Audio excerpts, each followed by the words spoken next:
Good evening. Welcome to WSBI, your resource for success podcast program, where you get to meet inspiring women-owned businesses from across the country. And now, for your host, Kimberly McLemore.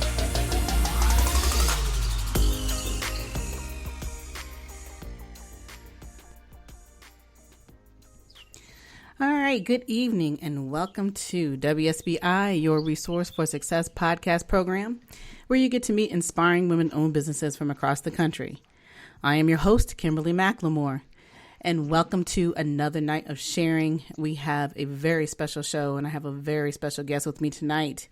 Her name is Miss Joetta Clark Diggs, four-time Olympian, motivational extraordinaire speaker, author, and businesswoman. As one of the most renowned motivational speakers and four-time Olympian, Joetta Clark Diggs is a dynamic personality and highly sought-after resource in business and professional circles, university, nonprofit, and community sectors. A premier keynote speaker and leading authority on health and wellness, motivation, and achievement for audiences. Joetta Clark Diggs energizes people to meet the challenges of the world around them. She skillfully weaves her compelling life story into the fabric of our daily lives. The thread is forever strengthened, touting why you can't afford to be complacent and to aim high, achieving and actively make an impact on the world. Joetta Clark Diggs has also made her contribution to society as a respected businesswoman, with her perfume line, critically acclaimed author, noted television and radio personality, and an advocate for health and fitness initiatives. Without further ado, please help me welcome to the stage, to my personal stage, Miss Joetta Clark Diggs. How are you this evening? I'm doing fine, Kimberly, and thank you for that introduction. I had to pinch myself to make sure you were talking about me, so thank you for those kind words. Oh, you're quite welcome. Believe me, there's a whole lot more that we get to talk about tonight besides the introduction. I mean, I am just ecstatic. We talked just for a few minutes before we came on, and like I was telling you, that I'm very, very excited about this interview tonight, and I know we have a lot to dig into. So what I would like for you to do is just tell the listeners just a little bit more about who you are personally, and then we'll dive into some of the other good stuff about you.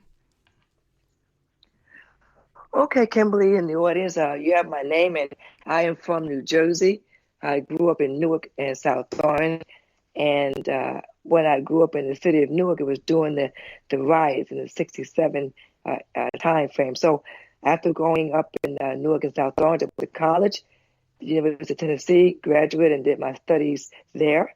And then after that, I made some Olympic teams. But the most important thing, if I want to tell you about who I am, I'm just somebody that's trying to make a difference in the lives of others and to try and let them know that you may not be the Olympic champion or the world champion, or you may not be that person, but champion. And so to empower people to realize that they are great. Exactly. Okay, we're breaking up just a tad bit on your end. So just if you could just repeat just a little bit of what you just said about what it is that you are truly trying to accomplish. All right. So are you there? Yes, I'm here. Yes, okay. I am. Okay. All right. Because I think we had a little bit of interference there, so that's fine. But I just kind of wanted to have you reiterate some of the things that you just said.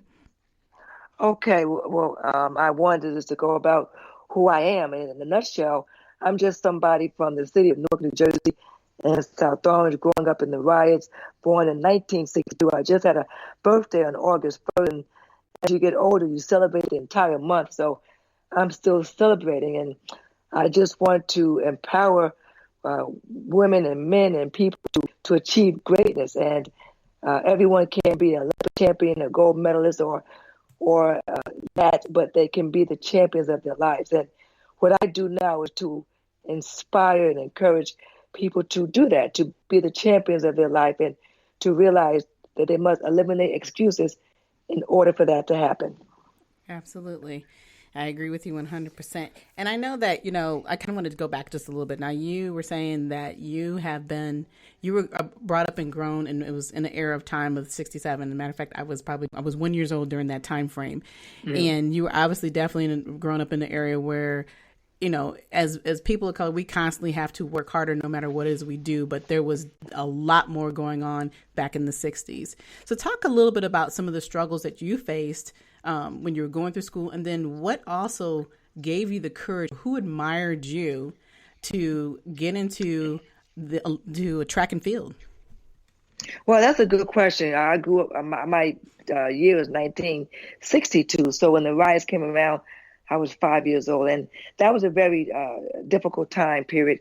And my parents had their own business. My mother had a beauty parlor in Newark, New Jersey. And my father at that time, when I was a kid, he was a teacher in Patterson.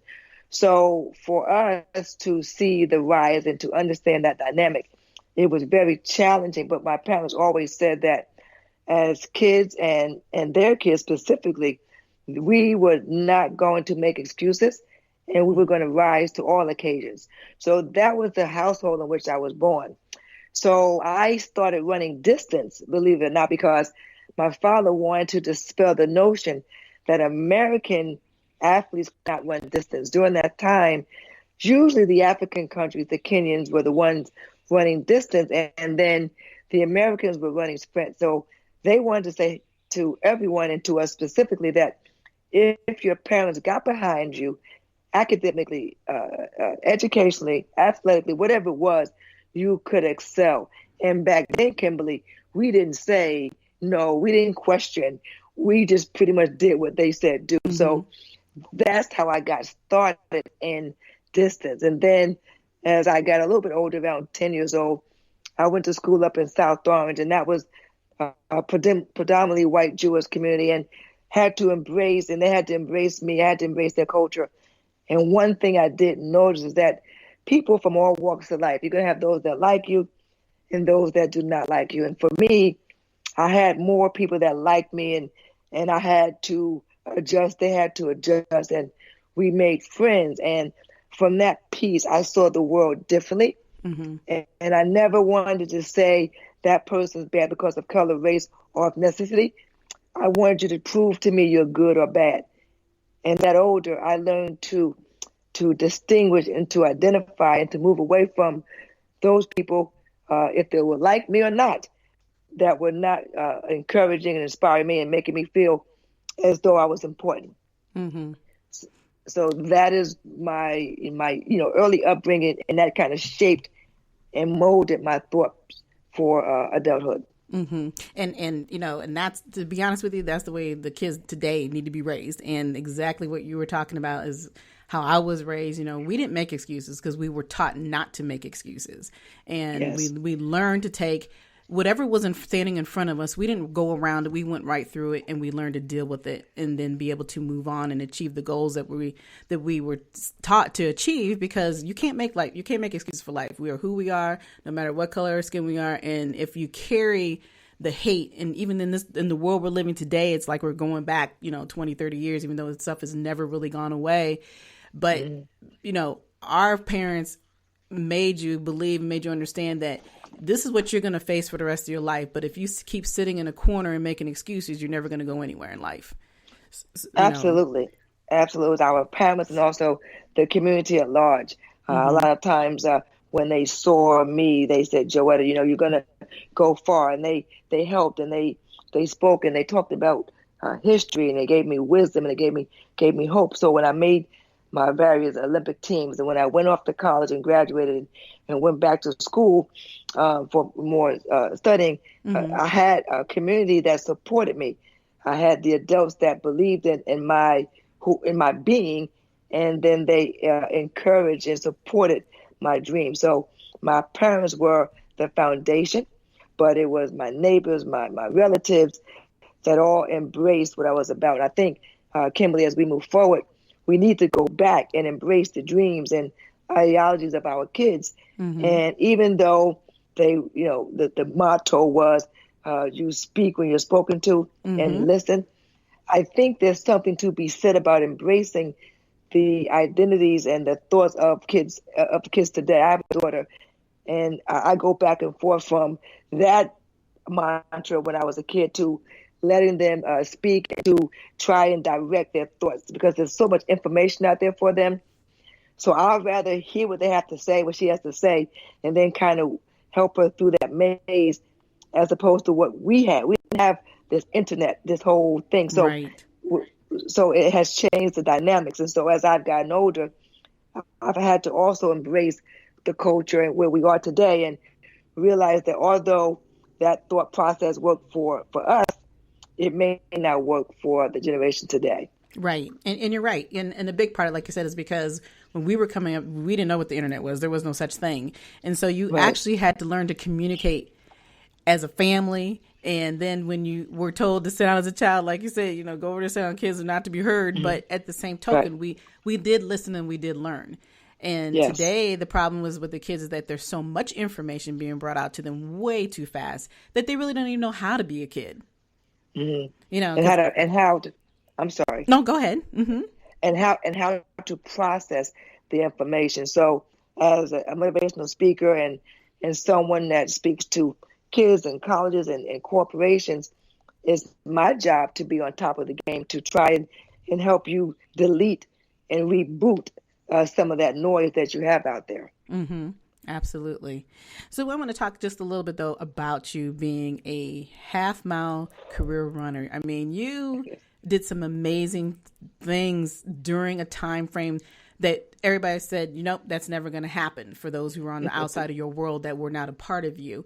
So tell me about 1988, 96, and 2092 and the Olympics. Yes. I mean, we got to talk about this because this is like one of the most exciting parts of your life and your career, which helped you boost into, the next part of who you are.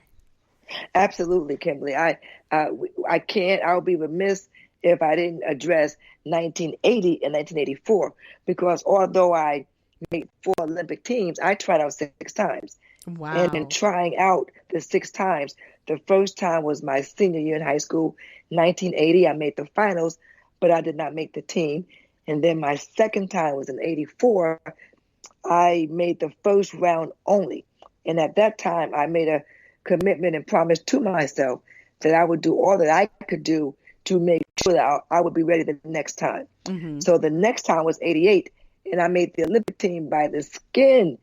And I mean the skin of my shoulder. I leaned across the line and outleaned Debbie Grant at the time, who happens to now be one of my good friends. So I outleaned her for third, and I made my first Olympic team. And as you can imagine, the excitement and the glee that I had making my first team, I didn't run well that year at the games, but it gave me a taste. And once you get bitten by that Olympic bug, if you have the ability to make it and stay healthy 4 more years, which I did, I made my next team in 1992. And I had an amazing run in Barcelona. I made the finals. And I always say I didn't get a gold medal in any of my Olympic games, but I got the gold medal of life. I've traveled across the world for free. I represented the amazing country. I made amazing friends and had an opportunity to get an education, and I didn't have to pay anything for it. So making the Olympic team, being an athlete, being in sports, it taught me about life. It built character. I learned goals, but most importantly, I had the opportunity to be at my best, to represent my family in this country in fine fashion. Absolutely. And that's what I love what you just said about the fact that here you got an opportunity. It's not about how many gold medals you have. It's the experiences that you were able to, experience and live, because not everybody gets that opportunity. And then what most people don't do, even after they've had that opportunity to be a part of something so great, that they don't actually bring it back out here in the real world and utilize it to their best abilities. But you have turned that completely around. You actually are the president of Joetta Sports and Beyond LLC. So talk a little bit to us about this program that you have, or your business that you have. Well, that idea, Joetta Sports and Beyond, came up when I made my third Olympic team in 1996. At that time, the money was there, but I did not know how much longer I would be able to make it in the sport. So I said I wanted to do something. I didn't know what particularly, but I wanted to be in the sports industry. And I named it Joetta Sports and Beyond because I knew, and I had a premonition that in the future, I would go beyond sports. So when I first started the Joetta Sports and Beyond, I was just speaking. I was marveled over the fact that people would pay to hear what I had to say. And at that time, I didn't know what to particularly say, but I finally got it together and went out on a small lecture circuit. So in 2000, when I made the Olympic team with my sister and my sister-in-law, and we were coached by my brother, called Team Clark, I now have something to say. People want to hear about my story. And my mother, Joetta Clark, had her own business, who I admired and I idolized her. And then my father, Dr. Joe Clark, was the subject of the movie Lean On Me. So I have all these people pulling me from different areas that I'm now able to go beyond sports and speak to corporations and to empower people. I'm able to now go into school districts and speak and bring my various fitness programs and health and wellness programs and eliminate excuses programs to school districts. So the Olympics and the track and field set me up for what's and beyond. Absolutely. But the thing I love that you just said is how your family was involved in almost every step. From here, you had your sisters and your sister-in-law a part of the Olympics, and then here your mother is an entrepreneur, your father is a doctor. But then you said something about your father being a part of Lean On Me. What was that you had mentioned? Oh yeah, my father, Dr. Joe Clark, is the subject of the movie Lean On Me, the movie that Morgan Freeman played. Yeah. You used to call me Crazy Joe, but now you call me Batman. It was done at Eastside High School. So that's my father. So with all of that being said, I had a platform to go out now and be relevant in this new phase of my life. And Kimberly, to be honest, so often we are trying to make things happen. What you need to make happen is that you are prepared for your success. And I was prepared for my success. I was a student of speaking and topics and going out and being entertaining, but also giving out information.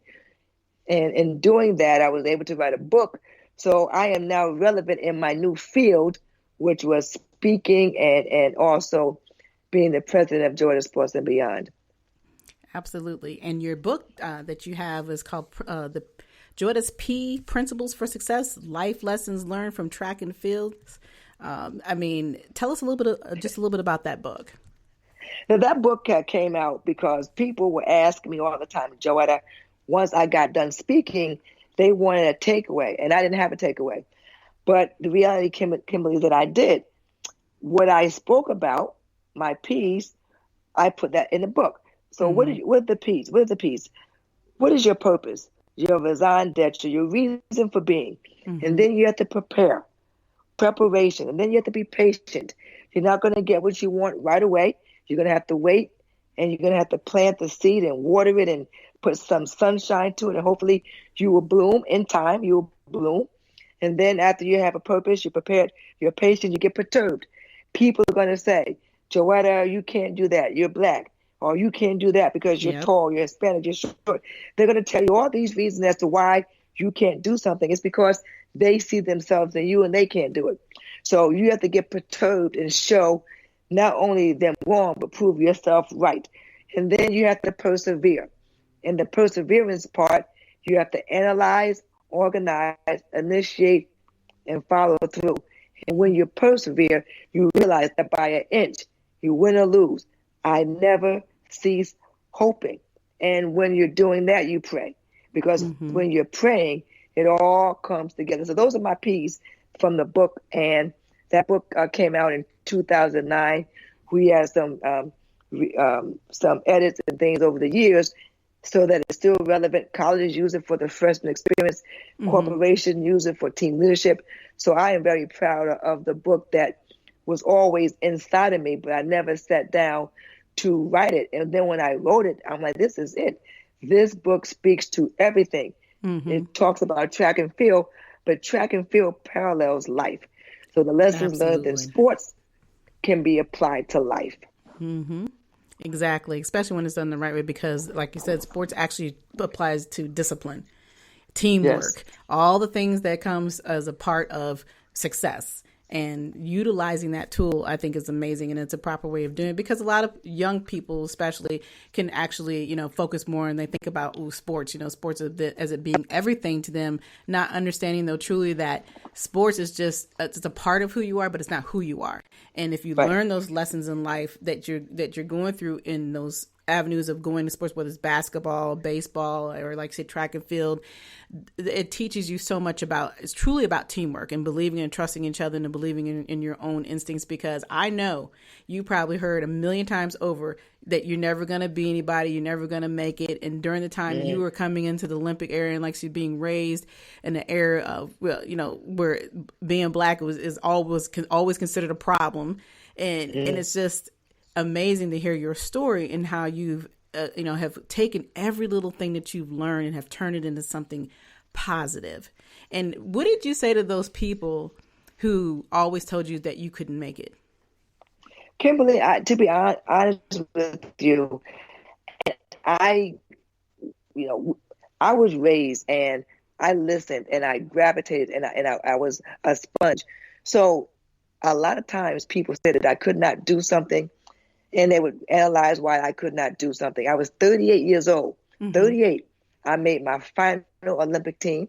I took third in the trials, and I was also selected as the team captain. I also ran my best time, 1:57 at 37 years old. So you have a lot of naysayers. And the one thing I always say, you can doubt anybody in the world that you want, but you can never doubt yourself. So I never doubt myself. There are times when I am questioning or trying to figure things out. But if I get a vision and if I put it in my mind and I put pen to paper, and I know that it's going to come to fruition. That is how I've lived my life. So if someone said I couldn't do something, I might listen, I might not. They may have some reasons as to why I may not do something. But the bottom line is that do not put your dispersions on me.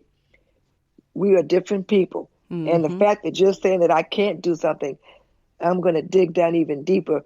Not only do it, but do it to a height that neither you or I thought I can do. And that was my mindset. And that's a toughness that was developed over the years. It was always there, but it got refined as I got older. It had to be applied to sports, and then it had to be applied to business, and then it had to be applied to my family. So all of these things had to be applied. But one thing that remained consistent was that I know who I am and whose I am. And in knowing that, I know that if I follow my design course, I'm special. Not because I think I'm special, but because I'm obedient. I'm obedient to the call. You cannot be obedient to my call. You have to be obedient to your call. We all have a set of cards that we were dealt. You have to play your hand to win. You can't play my hand. So my goal as I go forward with my perfume line and my body scrub and whatever else I'm getting into, that's my calling. And I'm going to be obedient and wait patiently for it to come through and be successful. I'm going to put the time in. I'm going to study. I'm going to put the resources behind it. And if I don't have the resources, I know people in the industry that can help me. And that's, as women, we tend not to do that. We have Rolodexes, we have people who we know. And because we're trying to make it on our own, we don't go back and ask for help. And I think that if you want to succeed in anything, you have to ask for help. You have to have someone or some people who you go back to or you talk to about some of your ideas and to help you. Absolutely. Absolutely. But also the biggest problem is, as women, we're so nurturing, and we nurture everybody, but we don't nurture ourselves the same way. Yes. That always seems to be a huge issue. We're always taking care of everybody. And then you start to realize that you're not living your dreams and you're not taking the time to focus on you to be the person that you know you're supposed to be. And the thing that I love that you're talking about is how you are obedient. I love what you just said about being obedient to you and to follow the path that God has given you. You've got a path, and you have taken the time to let everything elevate and grow, and it's proper timing. And here you are today teaching other children, other adults, in that continuous learning of this is who you are and this is how you can be what you want to be, but you have to use these principles. And those principles are amazing. So just talk a little bit, though, about your perfume and body scrub, because I didn't know you had a Joetta line out there. Yeah, I do. And I'm very thankful and blessed about that. I talked with a friend about 2 years ago about doing this. And the reason Joetta came about is natural products that exfoliate the skin. It smells great, is light. And I came up with the idea of Joetta because when I left an event, I gave them a book and I gave them an autographed picture or a pen. Mm-hmm. But women wanted so much more. And I didn't see a product out there that reflected, I had the smell of a champion. So when we are training or when we're going to work, sometimes you don't want to put on your fancy perfume or your expensive perfume. Mm-hmm. You want something that makes you feel good, but that doesn't really go through your expensive line. So Joetta, it helps you to embrace your champion. And I'm giving you some of me. So it is a product that is light. It's mango and cucumber based, all natural ingredients. And I tell you, this product has been doing very well, vending and at events, and people order it from my website, which is joettasportsandbeyond.com. You can order it from there. The body scrub is a great exfoliation. It's a skincare line. And I think it reflects who I am. It's powerful, it's sassy, it's sexy, it's me. And to add to another point that you mentioned was about what am I doing now? I think now at 57, and I think this started around the 52 ages, I want to embrace me. The meaningful me, the exciting me, the motivational me, embracing who I am. Don't change for anyone. Don't try to go around pleasing people. Embrace me. I think as women, as people, if you embrace your essence, your authenticity, I think that you have more to offer to the world and to yourself. And at this point in my life, that's what I've decided to do.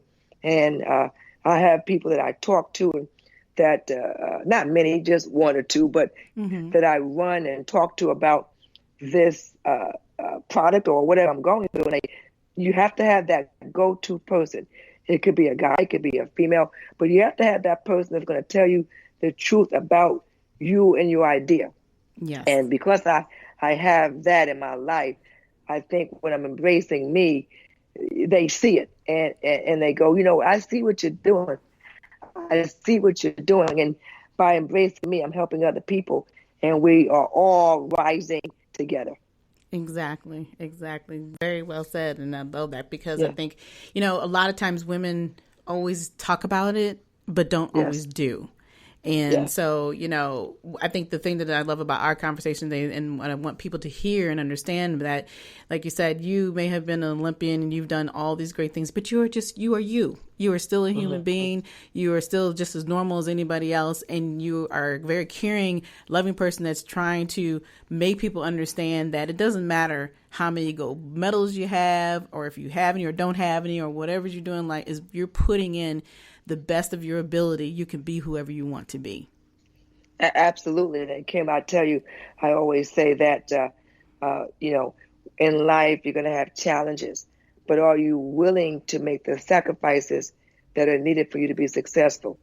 And so often we don't want to make the sacrifices, or we make them only part-time, or we make them when they are convenient. Mm-hmm. In order to be successful, you have to have the capacity to remain focused.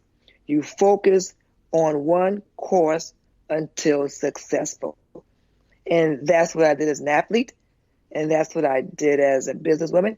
And that's what I do as a mother. I make sure that I'm focusing on the one course until I'm successful.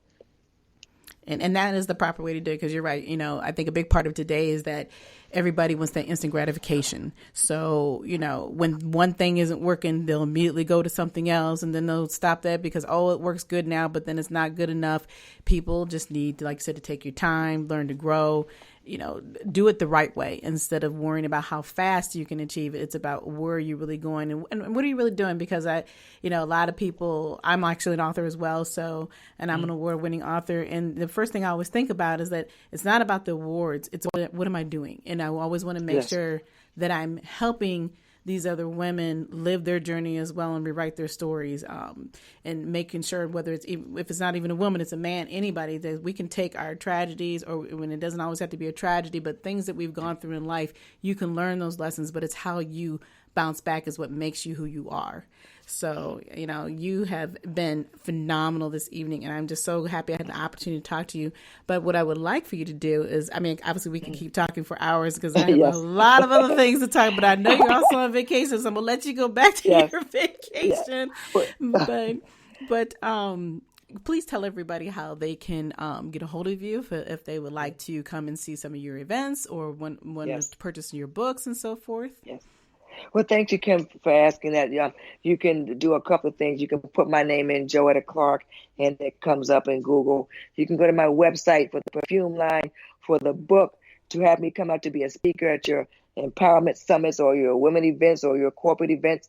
You can go to Joetta Sports, SPORTS, and beyond.com to the website, and you can contact me that way. I also think that it's important to realize that even though, people look at me and they go, oh, you've had this going right and this go right and this go right. There's been a lot of challenges in my life as well. Mm-hmm. And I think the one thing before we end up, if I might, thing that I want to share with the audience is that you have to plant this garden of success. In this garden, you plant your peas, have a purpose, get prepared, be patient, get perturbed, persevere and pray. And then you plant 3 rows of squash gossip, squash criticism, and squash indifference. Plant also in this garden 3 rows of turnips. Turnip for work at school, turnip with a new idea, and turnip with the determination to do a better job tomorrow than you did today.